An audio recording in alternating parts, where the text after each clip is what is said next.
পিউস কিচেনে স্বাগতম। আজকে পাঙাশ মাছ ভুনা করছি। পাঙাশ মাছের চামড়াটা ছিলে ফেলে দিয়েছি।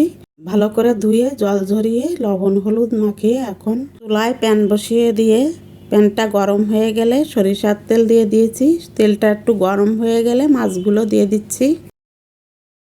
মাছগুলো ভালো করে লাল লাল করে ভেজে নিব।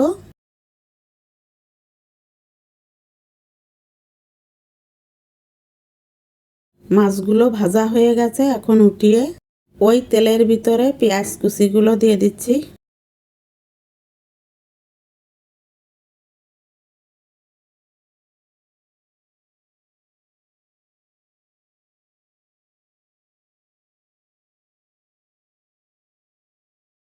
পেঁয়াজ কুচিগুলো হালকা লাল লাল করে ভাজি করে নিচ্ছি। আদা কাঁচামরিচ রসুন একসঙ্গে ব্লেন্ডারে মিক্স করে নিয়েছি। বাটা মশলা দিয়ে একে একে সব গুঁড়া মশলাগুলো দিয়ে দিচ্ছি। শুকনা মরিচের গুঁড়া 1 চা চামচ, হলুদ 1 চা চামচ, পরিমাণ মতো লবণ দিয়ে ভালো করে নেড়ে চেড়ে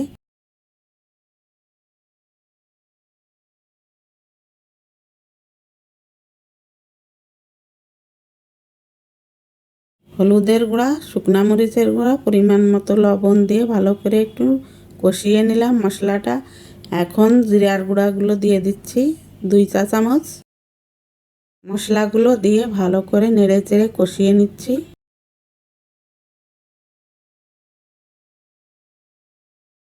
মশলা কষানো হয়ে গেছে, এখন ভেজে রাখা মাছগুলো দিয়ে ভালো করে নেড়ে চেড়ে কষিয়ে নিচ্ছি যাতে মশলাগুলো মাছের মধ্যে ঢোকে।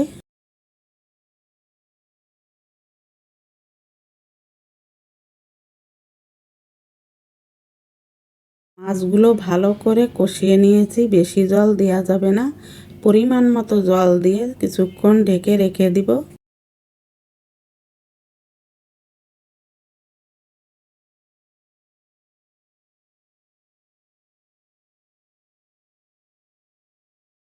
এক দুই মিনিটের জন্য ঢেকে দিলাম।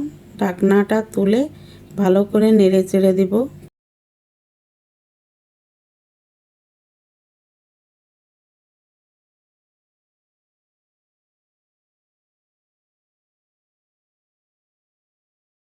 মনে হচ্ছে ভুনাটায় জলের পরিমাণ বেশি হয়ে গেছে, তাই আরও 2 মিনিট ঢাকনা দিয়ে ঢেকে জাল করে নিব। 2 মিনিট পর ঢাকনাটা তুলে উপর দিয়ে ধনেপাতা ছিটিয়ে একটু নেড়ে চেড়ে নামিয়ে নিব। এই যে পাঙ্গাস মাছ ভুনা হয়ে গেছে, এখন নামিয়ে পরিবেশন করব। আজকের মতো আসছি, টাটা বাই বাই।